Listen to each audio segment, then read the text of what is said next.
Hello guys, contente de vous retrouver pour une délicieuse nouvelle recette. J'espère que vous vous portez bien. Quant à moi, Dieu prend bien soin de moi. J'espère qu'il le fait pour vous et on lui rend toujours toute la gloire. Aujourd'hui, je vais vous présenter une délicieuse recette de gombo grillé avec la viande de bœuf et le crabe. Mais ma viande, je vais essayer de fumer, braiser ça un peu à la poêle avant. Mais je vous montre ça tout à l'heure. Donc pour cela, on a besoin d'aubergines violets, le piment, le nombre, il reste facultatif de votre choix, oignons blancs et violets, 3 tomates et là j'ai mon gombo. Je vais rajouter aussi d'autres épices que je vous montre tout à l'heure. Donc là je passe au nettoyage de ma viande et de mes crabes. Si vous n'êtes pas encore abonné, c'est le moment de le faire. De cliquer sur la cloche de notification pour ne rien rater de mes nouveaux délices. Dans une poêle chaude comme ceci, je ne vais pas rajouter d'huile. Mes morceaux de viande sont bien nettoyés, bien essorés. Je vais rajouter cela dans ma poêle. Ce qui va braiser un peu ma viande. Si vous pouvez rajouter un peu de bois à l'intérieur. Les bois qu'on vend au supermarché pour allumer le feu là. Vous pouvez mettre un peu au milieu pour donner un goût boisé. C'est mieux de braiser sa viande comme ça que de faire avec le thé là. Parce que le thé là, après la viande prend le goût du thé et elle n'est vraiment pas agréable. Le goût n'est pas agréable du tout. Donc si vous voulez fumer votre viande dans une poêle comme ça, avec les copeaux de bois un peu si vous voulez, ça fait un peu l'odeur un peu boisée comme je disais.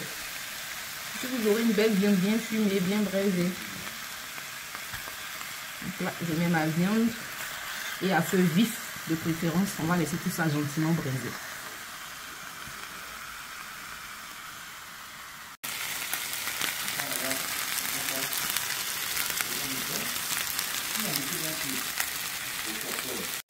Après une bonne quinzaine de minutes à retourner très souvent, moi je vais venir stopper là comme ça le feu. J'avais juste besoin que cela soit un peu braisé pour bien faire sortir le goût de la viande de bœuf du moins. Et là je viens retirer et on passe à la recette. Dans une casserole, je vais me renverser ma viande. Par-dessus, j'ai rajouté une cuillère à soupe de tomate pâte, mon cube Maggi. J'ai rajouté aussi un peu d'adjuvant et aussi le yet, mais ce qui n'est pas obligatoire. Mais pour que ça apporte un goût vraiment. Donc là, on va ajouter un oignon découpé ainsi. Ensuite, rajoutez un peu de sel à votre convenance, comme vous le consommez. Et je vais rajouter un demi-litre d'eau pour bien pré-cuire ma viande. Et après 15 minutes de dilution, je vais rajouter à l'intérieur 3 tomates, 2 oignons et le nombre de piments dont j'ai besoin. On ne va pas rajouter d'eau, on va refermer la casserole et laisser tout ça gentiment cuire.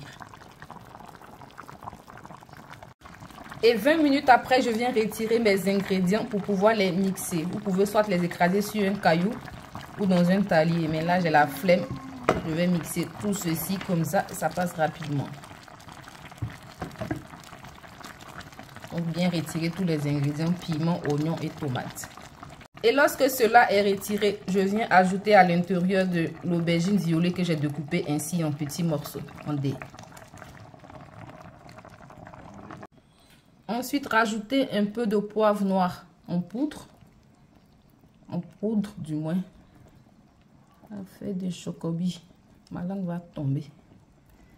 Voilà, j'ai ajouté environ une demi-cuillère à café. Bien mélangé. Et on va laisser ça gentiment cuire. Ça sent tellement bon par ici, je vous assure. L'odeur est incroyable. Refermez la casserole et laissez tout ça gentiment cuire. Ingrédients bien mixés, je rajoute cela à l'intérieur.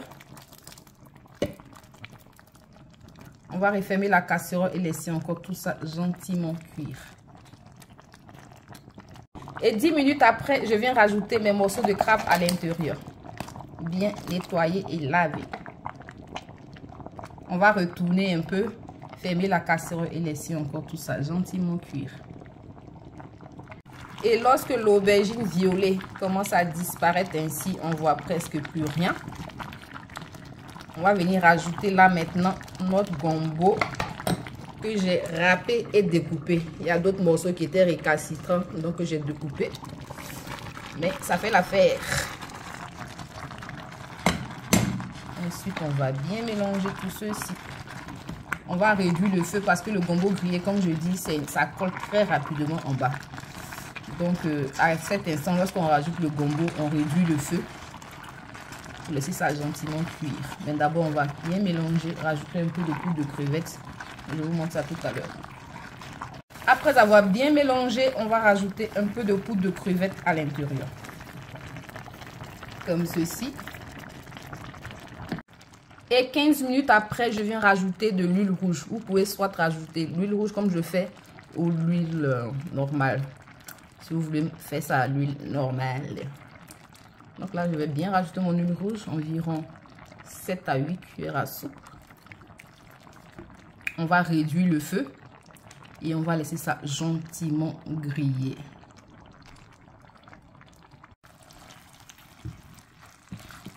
Le repas terminé, la cuisson bien faite. Vous voyez, il n'y a que l'huile en bas. Ça a commencé même à coller déjà.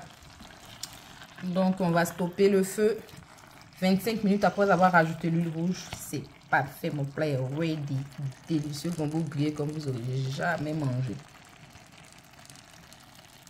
Le résultat de mon délicieux gombo grillé, enfin prêt et servi. Voilà ce que cela donne, accompagné de riz. J'ai été ravie de vous présenter cette recette. J'espère que vous avez été aussi ravis de la partager avec moi. Si ce n'est pas encore fait, n'hésitez pas à vous abonner, à cliquer sur la cloche de notification pour ne rien rater de mes nouveaux délices. Et on se dit à très bientôt pour de nouveaux repas.